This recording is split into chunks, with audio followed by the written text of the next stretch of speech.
That's a Soul's Majesty. Oh my god, he's gonna draw so many cards. It's not great. Oh, and he's gonna fight our demon. Awesome.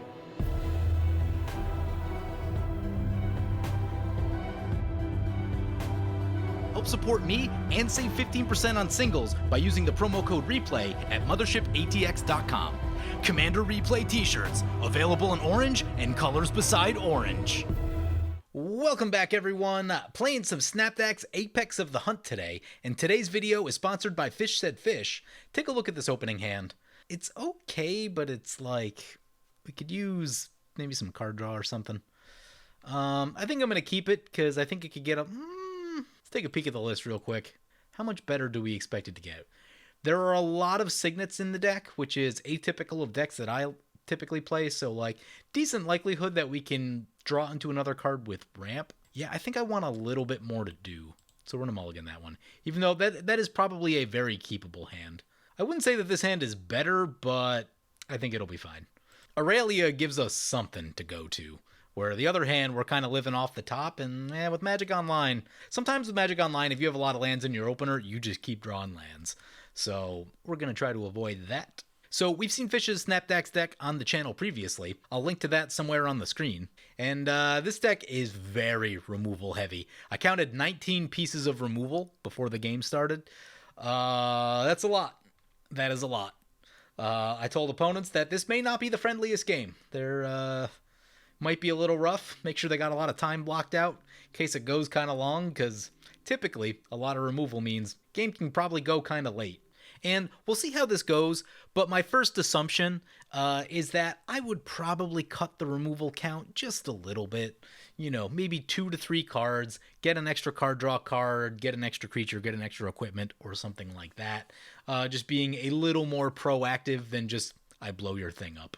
You know, you definitely want removal, but there is a point at which you have too much removal and not enough things to actually just win the game. So the way that I personally like to play board control, and I don't play control a lot, but the way that I like to play board control is that once I have control of the game, I can end the game very quickly. Once opponents just kind of run out of threats or something like that, then I want to be able to end the game relatively quickly. So, you know, with me, you know, something like a Sir Gwyn, or we did that Wyleth control deck, which maybe didn't quite fit the bill, but like if I were going to revamp that deck to my own personal specs, because that was one that the professor created, I would drop the removal a bit and have ways to close the game out a lot quicker after assuming board control. Because it's just miserable if someone just got like 25 removal spells and they can't win the game, you can't win the game, and you're all just like passing turn after turn.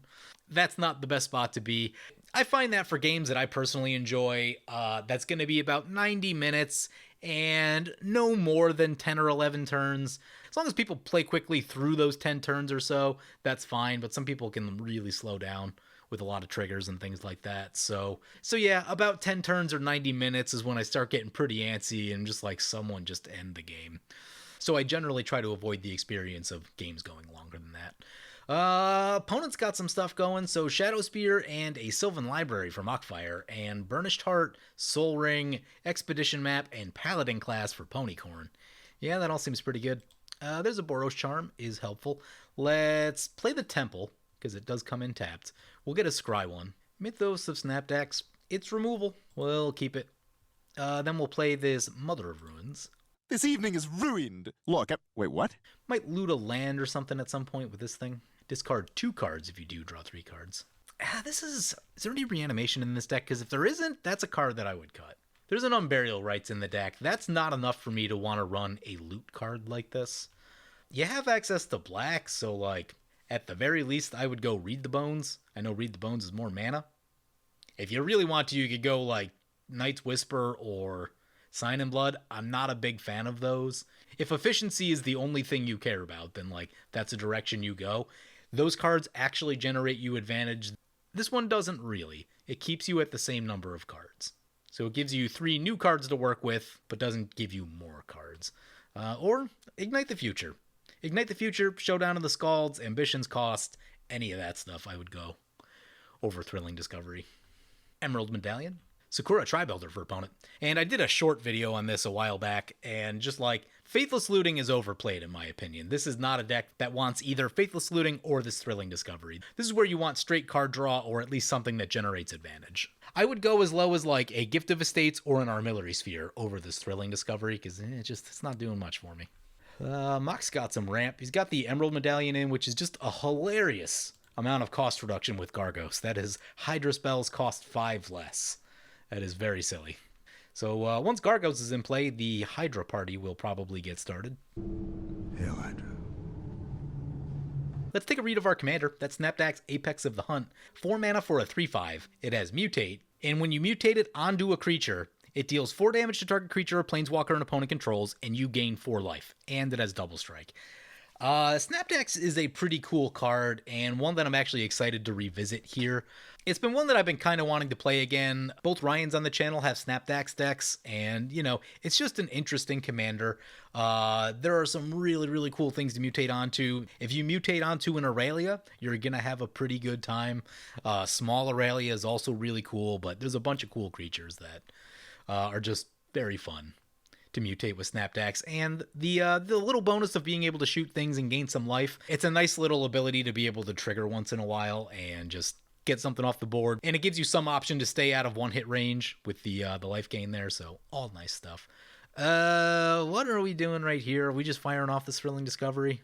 I don't want to discard 2 lands, because like we definitely need a, because there is, yeah, I mean, there's some chance we don't draw a land, which wouldn't be good. How badly do we need a Soul Guide Lantern? Against Quintorious, probably pretty badly. Yeah, I can't discard that one. Play a land, play a Soul Guide Lantern, and I guess we'll just pass like that. Not much going on. Might have to slow roll the Mythos of Snapdax. We're going to exile his Mountain from Sean's graveyard, the only legal target. Hazard's Monument is really good in that deck. Opponent cracks their Tri-Builder. Sylvan Library trigger. Here comes Gargos. Yep, it is big. 8/7 Vigilance. When a spell targets it, fight a creature. Opponent cracks their Burnished Heart, sure. Cracks the Expedition map. Daxos the Returned coming into play. Ooh, Promise of Bunray. There's one you don't see much of anymore. Whenever a creature you control dies, sacrifice it, make 4 colorless spirit tokens. And they get their first experience counter. Brings it back to our turn. Another land. Okay, maybe that one's worth looting. What else are we discarding though? We need a second card to discard. It's not going to be Aurelia. I think this Mythos is going to be pretty helpful. Oh, the Boros Charm. I really don't want to, but think we're going to get rid of the Boros Charm. Hope we don't draw 3 lands. Use the ability. Tar Pit and Boros Charm. Into not too bad. Land and a Chandra. Chandra gives us something to do, which I like. Not much going on here, so play the Temple. Demon of Wailing Agonies is a very good card. We're going to keep that one right on top. And yeah, we are reasonably well set up for our next few turns. Can you play lands with this one? No, it's a cast. Question is whether we should still be slow rolling the Mythos of Snapdax, although I guess if we mutate everything onto one giant stack, then it doesn't impact us that much.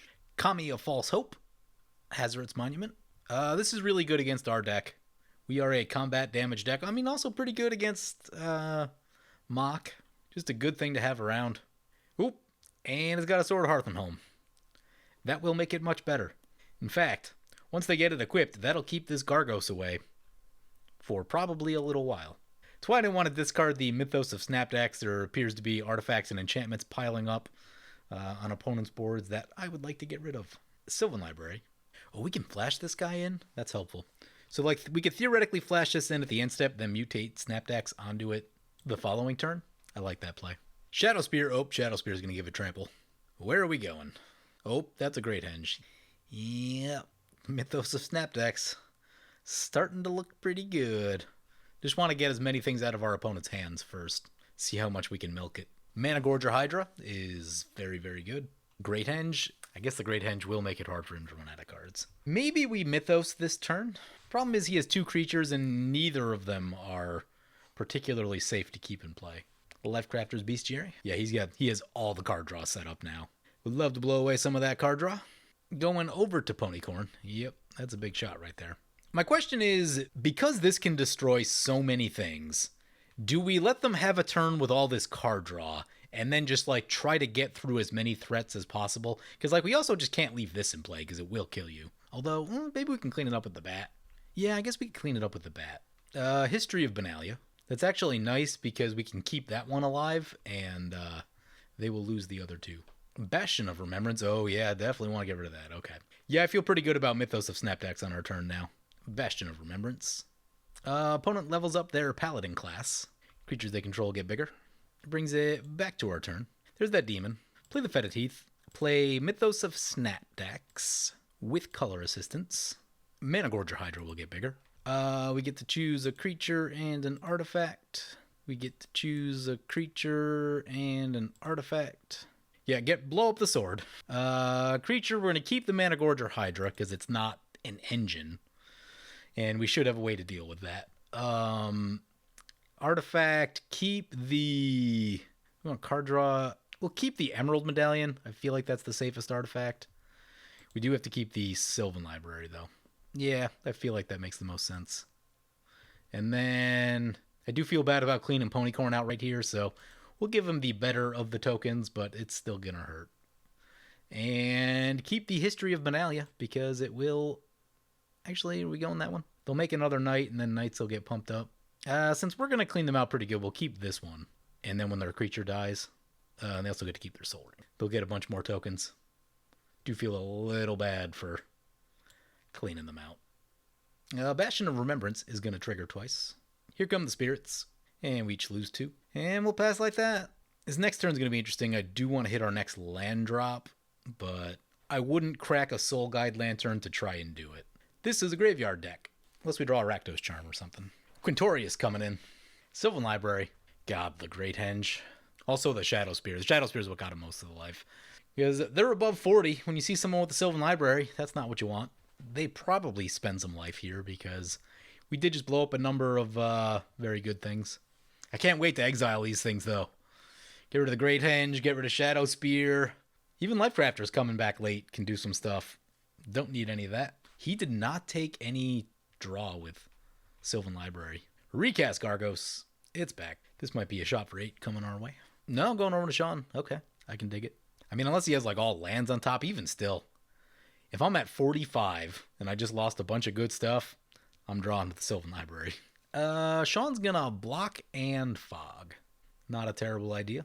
I may have kept that first one, but he might have a plan. There's a lot of graveyardy stuff in that deck, so he might just be trying to get something in there. But normally for me, I would have tried to hold that a little longer into the game. Because, like, the threat of using it is usually enough to keep people away, right? Because they won't get anything off of their attack. And then they're usually left exposed. So, like, I like the threat of having a fog effect like that. So, Daxos coming in. And they're going to activate Daxos, make a spirit. It'll be a 3/3. Pony's saying his deck is pretty casual. He doesn't really have a deck to, doesn't really have a mid-power deck to go against this Snapdax deck. We'll try not to be overly savage in their direction anymore if we don't have to. It's okay, I think Mock's probably going to keep us busy anyway. This Gargos deck can get out of hand. Eats a token, takes a hit, goes down to 41. There's a land. It's not exactly the land we want, but we'll play it. Exile Mock's Graveyard. And then at the end step, we'll flash in the Dirge Bat. And then, or we could do that one. You know, I might go Demon of Wailing Agonies. With Snapdax, it's a really cool line of play. It is a very, very cool line of play. We have the Mother of Runes protected a little bit, so I think I'm actually going to do that instead of the Dirge Bat play. So go to our second main phase, cast this Demon of Wailing Agonies. Mana Gorger will get bigger. This'll probably get us attacked. Can't do much about it now. Just gonna have to take the damage. The one thing I have noticed with Snapdax is that these first 5 or 6 turns, your mana is really awkward. Haven't figured out a great way to solve that issue. Being split across 3 colors is a little tricky. You know, if you can get some signets going, that's definitely going to help. But yeah, I do find that the mana for those first few turns of Snapdax is very tricky. And it is a deck that can be a little mana hungry. It's 5 to mutate it? You know, that's not the cheapest thing. It's 5 and you need something else in play. So, like, you know, there's a lot of timing that goes on there. If your creatures get blown up, it's not great. Sylvan Library. Voracious Hydra.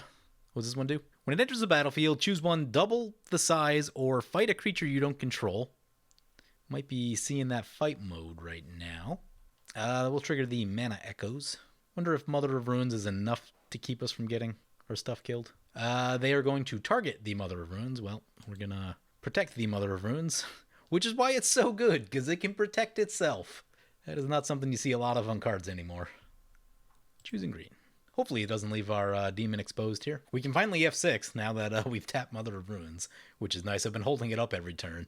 Not great for managing our clock. That's a Soul's Majesty. Oh my god, he's going to draw so many cards. It's not great. Oh, and he's going to fight our demon. Awesome. Awesome, awesome. Yep. It would make me real happy if Sean had like a swords for this Mana Gorger Hydra. Goes up to 14 cards in hand, no big deal. Only 2 green mana left, but you can still get a lot done there. The cost reduction on Gargos is absolutely insane. They're going to cultivate with the last of their mana. Should have went with the Dirge Bat play. Gonna pay the price. 14 our way. 22 our way. Wow, that is savage.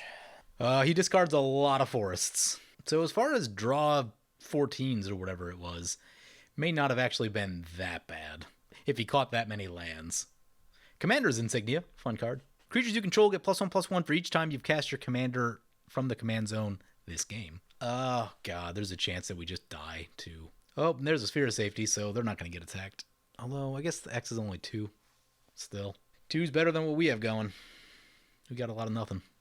It's a 7/7 Spirit. A bunch of 3/3s into Mock. Alright, take some of the heat off of us. That's what we need. Although, they got the Sphere. He just drew a lot. It is possible that he has removal for this in hand. Would love to catch a Swords or a Path off the top. Gonna double block one? Weird. Think they messed that up. He goes down to 21. We unfortunately just don't have damage in play. Yeah, I should have went with the bat play. I knew something terrible could happen, but the demon is so cool. It's a Thran Dynamo. That could help with our mana.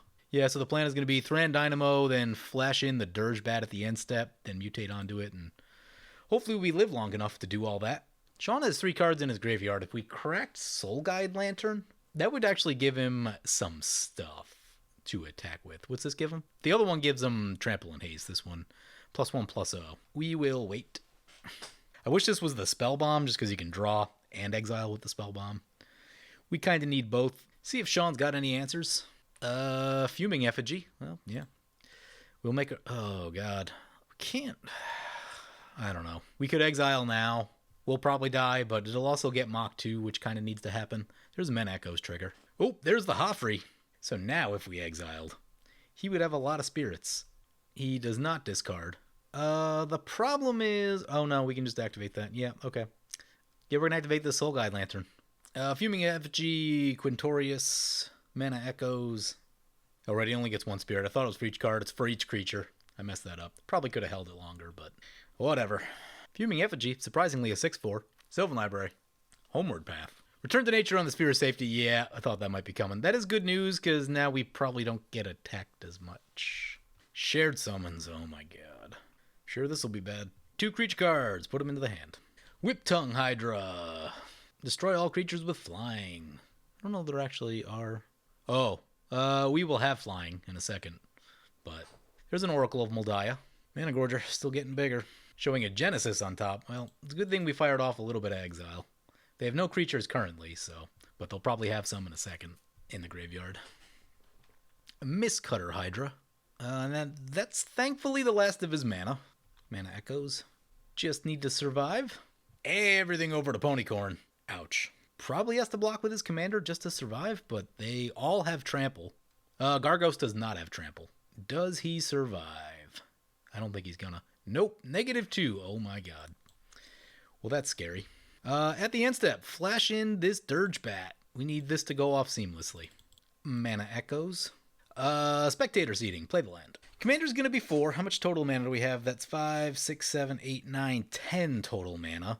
If the colors work out, we could theoretically have Aurelia and Snapdax.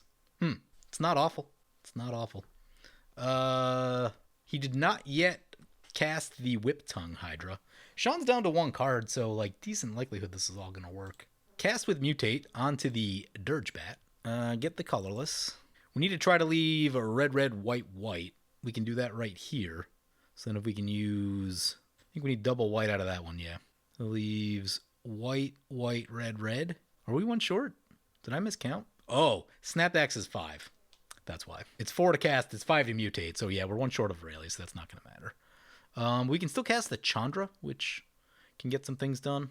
Actually, before we do this, that's only a 3/3, so that doesn't do that much by itself. Mana Gorger, getting bigger. Snapdax is going to go over. 2 mutate triggers, 4 damage to a thing. I don't want Sean to kill us with the Fuming Effigy, so I am going to shoot the Fuming Effigy. That is a problem for us. We're going to get rid of the... man. Gargos still in play, though. But I guess it's going to be the Mana Gorger Hydra because it's just too big. It is just too big. Hot free triggers. When the Fuming Effigy goes down, we gain 4 life. They get a copy of it. Well, at least they're on a copy and not the original. Mana Echoes. Oh my, yeah. We have Flash and Flying. We could attack for 6.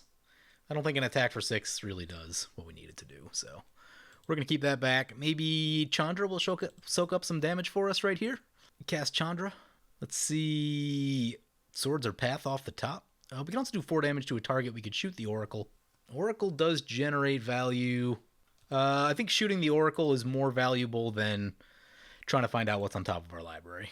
Pass like that. We have fed Sean a lot of spirits, and he can do some damage if he wants to. So once again, the plan is to survive back to our turn, and then we can Aurelia, and no on-combat effects right now. I really wanted that Demon of Wailing Agony's play to work. Such a cool card to mutate onto, but alas, it did not. Big attack over to Mock. He might survive, though Fuming Effigy might get him. Yeah, he's going to block the Effigy. He goes down to 6. And the exile card goes back to the graveyard. Ooh, that's a Guardian of Faith. Why is he... He could have saved his effigy with that. Oh, maybe he wanted the damage to go through. Maybe he's just trying to loot right now. He could wait on that, though. Mana Echoes play, maybe? Trying to get a bunch of extra mana. I keep forgetting I gotta buy these for some of my tribal decks. This card's actually pretty wild. And I think it was about $13 last I looked. It did get reprinted. And what is that? Is that Double Masters? Is that what that set is? Gets 3 colorless. Spine of Isha. Okay, yeah. I see what he's up to. I can't imagine that's anything of ours. Goes for the Sylvan Library. I probably go for the Gargos. Gargos is the engine that makes the deck turn. Sylvan Library, I mean, it's good to get rid of that, but this is... I think this is more present. I mean, he's at 6 life, right? So if he wants to draw and go to 2, sure. We know there's a Whiptongue Hydra in there, which we will need to protect Snapdax with the Mother. Another big Rishgar's expertise. Yep. Yep, 8 more cards. It's disgusting how much draw green has. In a deck like this, too, where you have a big commander and big creatures in play, it's basically unfair, is what it is. Because, like, oh, there's a greater good. Yeah, now we're in trouble. This is a card that makes you lose the game. It's not great. Genesis Hydra. What do? You cast a permanent? Oh, it's not land permanent. Okay, thank God. No Nykthos. Steelbane Hydra. Can destroy artifacts and enchantments. Sean's got some of those. We're not as worried about it, but he did use the last of his mana on that, thankfully. Survival here is still going to be a little dicey. We can block 1. Mana Echoes. Surprised he didn't play the Whiptongue. Maybe he knows we'll just protect it, but... big attack over to Sean. Yeah, I mean, we're just going to have to waltz in. The thing we have to watch out for is the free fog. What is that, Obscuring Haze? If they just, like... If they run that card, they could draw, like, most of their deck and get to that card and survive, which would not be ideal. Sean's going to double block. That will kill one. He's giving up a Quintorious to do it, though. I guess he probably figures he can get it back because he just needs to cast a Spirit, and then he'll get a whole bunch of mana. Sean goes down to 25. We are actually in a decent position for the first time all game, I would say. Might be able to kill both players. Huh. Wasn't envisioning that. So we can do the triple damage thing, but we have to watch out for the Obscuring Haze. But I think we do this. Jessica, Thrice Reborn. Choose Snapdax, do triple damage, cast Aurelia. Red, and here we go. I think Sean will actually survive? 18 Mana Echoes, maybe not. It's only because I don't want the damage wasted by Obscuring Haze if he digs to go get it. So we're going to attack Sean first. I'm going to let him know. Although, on the other hand, maybe it makes sense to keep him alive if we're going to get fogged. Yeah, that wasn't the best plan. Okay, it was not a great attack. Hopefully the Obscuring Haze doesn't happen. Sean survives at 4. Good for him. Back to combat. This one into Mock. We're going to send both. You know what's funny? In a deck like Brunor, Brunor gets so big that you don't even need a Jeska in it. Like every other Voltron deck probably wants a Jeska. Brunor's like, nah, I'm already huge. Double strike is plenty. I'm Brunor. Mock goes down to the damage. And Sean's going to get a crack at it. I know we could have sent Aurelia his way, but I just wanted to be really sure. The difference between 4 and 1 is not that big a deal, in my opinion. He can still crack a fetch F4, but it'll be fine. Oh, we haven't used Chandra yet. We can do this. I guess we could have killed him if... Oh, Profane Procession, that's a cool card, but we do not have the mana to cast it. Down to 2. Can Sean make some big plays? He's got 0 cards in hand, so... Quintorious. He gets a loot. Makes a spirit. Mana echoes. Here comes the mana. There's a Blasphemous Act. We can keep one alive. Who are we keeping alive? Snapdax? Probably. Yeah. It's kind of a pain in the butt to get Snapdax back, so... Mother Pro Red. There's a Hoffrey. More Spirits. Mother of Ruins coming up big right there. Such a powerful card. We only need 1 creature to survive, and that's what just happened. That's a Piru. We don't need to mess around with that. We can plus this Chandra. And then he dies, because it was a land. All right. Well, that was really scary. I was very nervous about the Hydra deck. He had a path. No mana to cast it. Ouch. Ouch. Yeah, he wouldn't have been able to get around the Chandra, I guess, but... yeah, we just caught him at the right time that he couldn't path our thing, and also Mother of Runes, I guess, too. So somehow that all worked out. And that's kind of the MO for Snapdax. It doesn't always go exactly like this, but generally that feeling of like people are really doing a lot of things around me. You're going to be under a little bit of pressure, and it's kind of like, okay, I need to get Snapdax in, and I need to get 1 or 2 things on it, and I need to just drop this player because I have no other way to deal with what's going on. Is generally how Snapdax plays. As far as this deck, there are some cards that I would change. We'll make a little pile of them. Thrilling Discovery I talked about. Basically anything that says card draw or even red impulse draw is going to be better than this. I get that it's efficient, but it's just not very good. Especially outside of Reanimator. Vanishing Verse is interesting. I haven't had a chance to play it much. Valakut Exploration is also not the best version of card draw that you can have.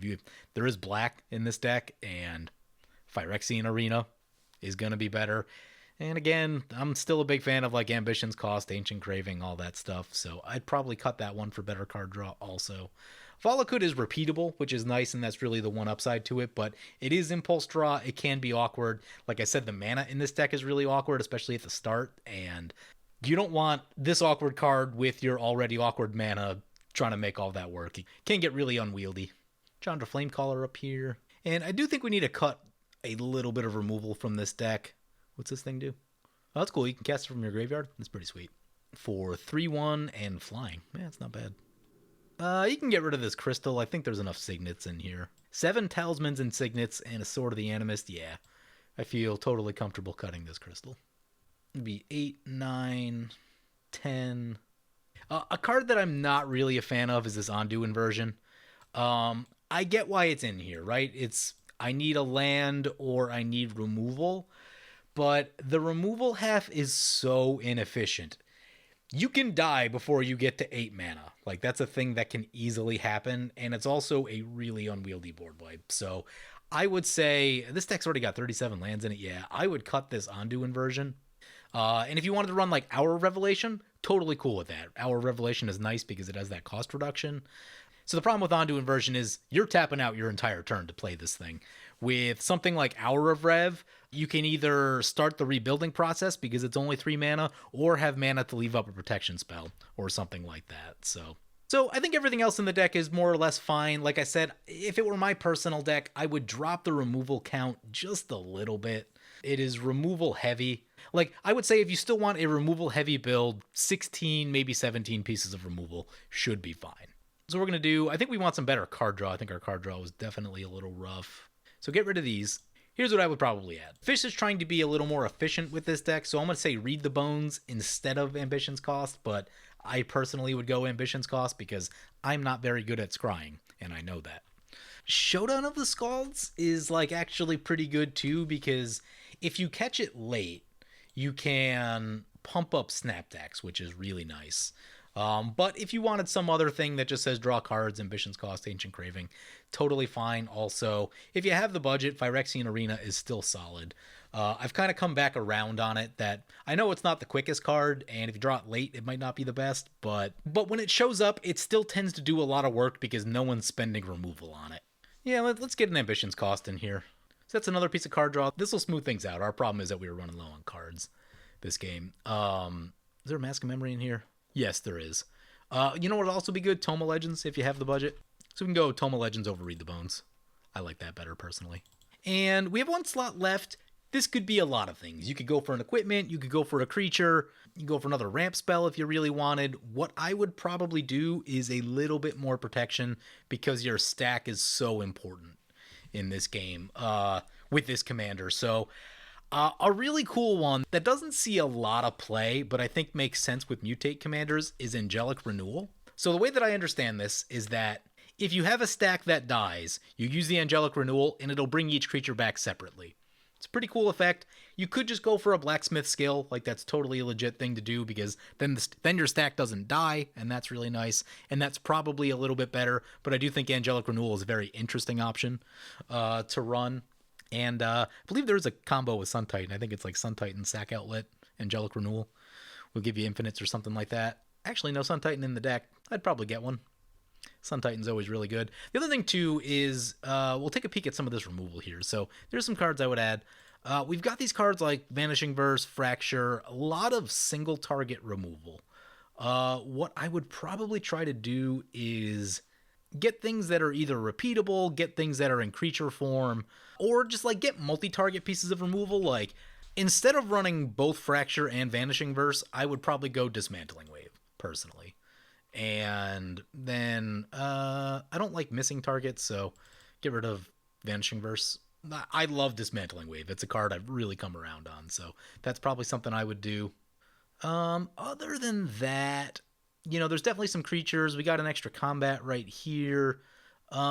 Maybe another equipment or two, you know, with Double Strike. The equipment value is really good. You do run into the struggle of not turning it into just swords.deck, but swords.deck with Snapdax is pretty good. You know, like even just a Sinew and Steel or a Hearth and Home is going to do a lot with a Snapdax. Anyway, hope you guys enjoyed this video. As always, feel free to comment, like, or subscribe. Thank you for watching. I want to thank my awesome Patreon supporters. You guys are awesome. If you want to help support the channel, vote on which decks I play next, or if you're just looking to get a game of webcam EDH going, be sure to check out my Patreon at the link below.